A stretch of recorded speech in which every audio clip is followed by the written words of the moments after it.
तो hello everyone, welcome back to my channel. तो friends, आज मैं जो आपको चीज़ें बताने जा रही हूँ वो बहुत ही इम्पोर्टेंट है। और जैसे कि आप लोगों को पता है, आज 25 तारीख है। आज आप फॉर्म अपना भर सकते हैं। आज आप लोगों को फॉर्म की लास्ट डेट है, लेकिन जो एक्स्ट्रा आपको एक डेट बढ़ा दी गई है वो है 26 तारीख तक आप अपना फॉर्म भर सकते हैं बीपीएससी का। अब उस बात हो रही है कि अभी तक कितने फॉर्म भराए गए हैं, तो मैं आपको बता देती हूँ कि कितने फॉर्म भराए गए हैं। एडमिट कार्ड कब तक आपका आ जाएगा, अदर स्टेट की जो फीमेल्स हैं उनकी कितनी सीट आई हुई है, साथ में उनका जो उन्हें सीटेट में कितने नंबरों पर उन्हें मतलब फॉर्म भरना होगा, और साथ में जो अटेम्प्ट्स है उसके बारे में बात करने वाले हैं। तो वीडियो पर लास्ट तक बने रहिएगा और चैनल को भी सब्सक्राइब कर लीजिएगा और टेलीग्राम चैनल से जरूर जुड़ जाइएगा। तो फ्रेंड्स देखिए, मैं आपको बता देती हूँ, जो आप लोगों का फॉर्म है, आपको पता है कि 26 तारीख तक आपका फॉर्म भराएगा।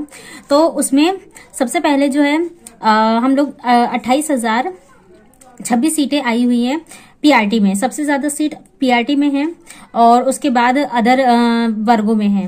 तो सबसे ज्यादा तो इस वक्त पीआरटी में ही लोग मतलब ज्यादा फोकस कर रहे हैं। बाकी जो बीएड वाले, क्योंकि मैं खुद डीएलएड वाली हूँ, इसी वजह से मैं इसके बारे में अभी बात करूंगी। बाकी के बारे में मैं आगे बताती हूँ। तो देखिए, जो आप लोगों का इसमें 28,026 सीटें हैं, तो उसमें से जो अभी तक फॉर्म पड़े हैं पीआरटी में, तो पीआरटी में आपका है 1,31,000 फॉर्म पड़े हैं। 6 to 8 में उसमें मध्य में 1,78,000 फॉर्म पड़े हैं।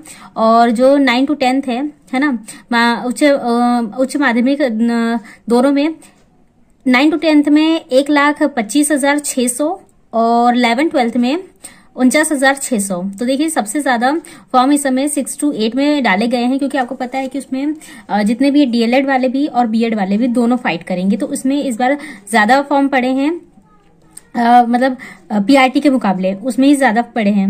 लेकिन फ्रेंड्स, इस बार कंपटीशन, जैसे कि कहा जा रहा है कि कंपटीशन कम हुआ है, ज्यादा हुआ है। फ्रेंड्स, कंपटीशन उतना ही है, भले ही फॉर्म कम पड़े हैं। देखिए, कुल मिला के लगभग 4,000 समथिंग फॉर्म पड़े हैं, जो कि जो टीआरई फर्स्ट हुआ था उसमें लगभग 8 से 9,000 फॉर्म पड़े गए थे। अभी आज की डेट और कल की डेट तो अभी बाकी है, उसके बाद फाइनल डेटा आ जाएगा।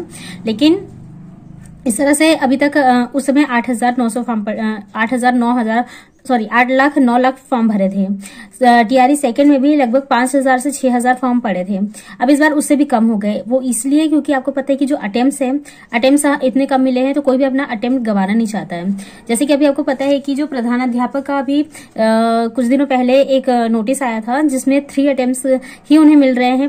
5 अटेम्प्ट्स की अभी तक बात क्लियर नहीं हो पाई है कि 5 अटेम्प्ट्स मिल रहे हैं या नहीं मिल रहे हैं। इसीलिए आप लोग भी सोच समझ के फॉर्म भरे। अगर आपने फॉर्म भर दिया है तो भी कोई बात नहीं है, जब आप एग्जाम देने जाएंगे वहां पे आपका रिजल्ट आएगा, स्कोर कार्ड आएगा, वहीं आपका अटेम्प्ट गिना जाएगा। अगर आपने फॉर्म डाल दिया है और आप एग्जाम देने नहीं जाते हैं तो आपका अटेम्प्ट नहीं गिना जाएगा। तो इस तरह से मैं इसलिए बोल रही हूँ कि अगर आपकी तैयारी नहीं है तो बेवजह में एक अटेम्प्ट को मत गवाइएगा।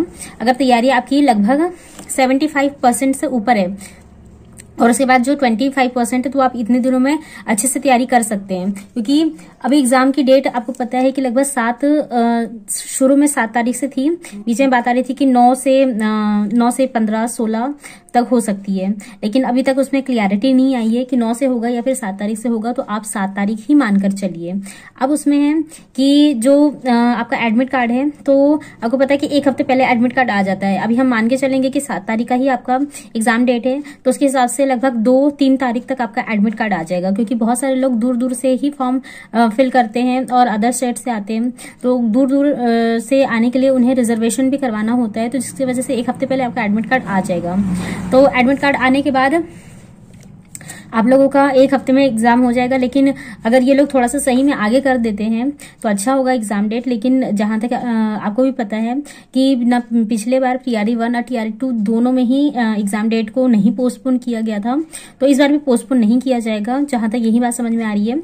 और उसके बाद इनमें कंपटीशन इस बार भी लगभग, अगर 4 लाख अगर फॉर्म पड़े भी है तो कंपटीशन ज्यादा ही है। क्योंकि पहले जो थी सीटें ज्यादा थी, आपको पता है लगभग 2 लाख समथिंग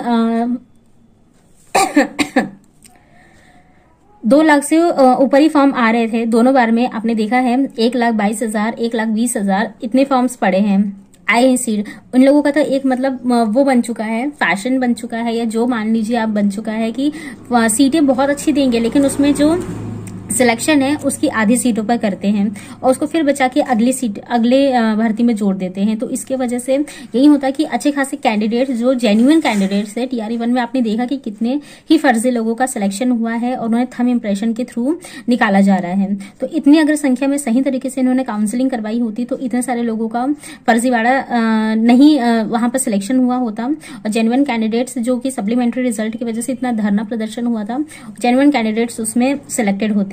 खैर, अभी टीआरई 2 में भी निकलेंगे, बाकी कंपटीशन उतना ही है, ना कंपटीशन कम हुआ है ना ही ज्यादा हुआ है। सीट पहले ज्यादा थी जो कि अब कम हो चुकी है, पर और फॉर्म भी कम पड़े गए हैं, तो उसके हिसाब से लेवल उतना ही है। अब बात यह है कि कंपटीशन किन के बीच है। कंपटीशन देखिए, जो ऑलरेडी तैयार थे पहले से, जो शायद 1-2 नंबरों से छूट गए थे, वो ऑलरेडी तैयार थे, 1 महीने बस उनको गैप मिला था, उसके बाद वापस से तैयारी में लग गए हैं। तो इस तरह से मान लीजिए कि उनके साथ आपका कंपटीशन है। जो न्यू है, न्यू भी बहुत अच्छे पढ़ रहे होंगे, जो फ्रेशर्स है, लेकिन उनके साथ उनका कंपटीशन जो ऑलरेडी सिलेक्ट की कगार पर थे, है ना, तो उनके साथ उनका कंपटीशन हाई हो रहा है। अब इसमें मैं आपको एक और चीज बता देती हूँ, जो फीमेल्स की सीट है कि फीमेल्स पे कितनी सीटों पर उन्हें फाइट करने का मौका मिलेगा। तो देखिए, जो पीआरटी है, आपको मैंने बताया कि 28,026 सीटें हैं, तो उसमें फीमेल्स की सीटें सिर्फ बता रही हूँ मैं, जो कि 12,667 है पीआरटी में। 6 to 8 में है 8,638 सीटें, 9 से 10 में है 6,030 सीटें और 11 से 12 में 7,427 सीटें हैं। अब इसमें है कि आप देख लीजिए, जनरल जो जितने भी जनरल फीमेल्स होंगी, यानी कि बिहार की भी जनरल कैंडिडेट्स, जनरल फीमेल्स, और जो अदर स्टेट की भी है तो वो भी जनरल में ही काउंट होगी। तो फिर उसके हिसाब से उनकी सीटें इसी तरह से डिवाइड हो रही है। अब इसमें देखिए, जो बात है कि फीमेल जो जनरल है, मतलब उन्हें सीटेट में कितने नंबर पे वो फॉर्म डाल सकते हैं। तो फ्रेंड्स, अभी भी लगभग 82 से 89 नंबर वालों को बाहर निकाला गया है या फिर उन्हें होल्ड पे डाल के रखा गया है। उनका अभी तक कुछ भी क्लियरिटी नहीं दी गई है। तो इस तरह से आप भले ही अगर आप 82 नंबर में पास है, पर आपको पता है कि जनरल के तौर पे 90 ही नंबर चाहिए होते हैं। आप क्यों रिस्क ले फालतू में, आप उतना फॉर्म भरेंगे, आपका सिलेक्शन होगा, फिर वहां पर से आपकी 1 महीने आपको बल्कि सैलरी देके जॉब करवा के आपको बाहर निकाल देंगे, तो उसका तो कोई मतलब नहीं रह जाता है ना फ्रेंड्स, और बुरा भी लगता है। तो इससे बेटर है कि आप 90 नंबर अगर है तो ही फॉर्म डाले, अगर फॉर्म डाल दिया तो एग्जाम देने मत जाइए, क्योंकि वहां पर कहीं ना कहीं आपको निकाल दिया जाएगा। उससे बेटर है कि टीआरई 4 की तैयारी करें। टीआरई 4 में कॉम्पिटिशन होने वाला है, क्योंकि एस्टेड वालों को भी उसी में मौका मिलेगा। डीएलएड जितने भी फ्रेशर्स होंगे, डीएलएड बीएड जितने भी होंगे, वो सब उसमें जाएंगे। तो कंपटीशन उसमें भी बहुत अच्छा होने वाला है। अगर आप अभी से अपनी तैयारी करते हैं तो आपका वहां पर सिलेक्शन फॉर श्योर हो जाएगा। लेकिन इस समय अगर आप देंगे तो आप सिलेक्ट होकर भी नहीं सिलेक्ट हो पाएंगे, मतलब सिलेक्शन के बाद भी आपको बाहर निकाल दिया जाएगा, तो उसका कोई मतलब नहीं है। और क्योंकि आपको पता है चुनाव पास है, तो ये लोग एग्जाम लेकर रिजल्ट भी दे देंगे और आचार संहिता भी लग जाएगी। इनको किसी भी तरह से आचार संहिता लगने से पहले रिजल्ट देकर, नियुक्तियां देकर सब कुछ कंप्लीट करना है। तो इसी वजह से सारी चीजें जल्दी जल्दी हो रही है। मेरे ख्याल से मैं अब सारी चीजें मतलब कंप्लीट कर चुकी हूँ, मतलब कवर कर लिया मैंने जितने भी टॉपिक्स आपको बताने थे। और बाकी तैयारी मैं आपको जितने भी डेली टारगेट्स दे रही हूँ, तो अगर आप मेरे वीडियोस को देख रहे हैं तो उन डेली टारगेट्स को अगर आप अचीव कर रहे हैं हर दिन, तो आपकी तैयारी अच्छी चल रही है। और देखिए कि उसमें कौन सी चीजें आप एक्स्ट्रा कर सकते हैं, एफर्ट डाल सकते हैं। अगर कोई टॉपिक आपसे नहीं बनता है, जैसे बिहार स्पेशल है, तो आप यूट्यूब पे देख सकते हैं, कुछ नोट्स वहां प्रिपेयर कर सकते हैं। छोटी छोटी लाइन्स में आप लिख के एक पेज पर छोटी सी जगह में उसे लिखकर नोट्स बना सकते हैं, ताकि लास्ट में आप उसे पढ़ सके। बाकी आपको प्रैक्टिस सेट अब लगानी है। आपको अब प्रैक्टिस सेट 1 नहीं बल्कि 2 लगाने होंगे। मॉक टेस्ट जितना लगा सकते हैं उतना आपके लिए बेनिफिशियल होगा। बाकी अगर आपको मेरा वीडियो पसंद आ रहा है और इन्फॉर्मेटिव लगता है तो इसे लाइक, शेयर एंड सब्सक्राइब कीजिए और अपने दोस्तों के साथ जरूर शेयर कीजिएगा। मिलते हैं मेरे नेक्स्ट वीडियो में। Till then stay happy, stay healthy, bye.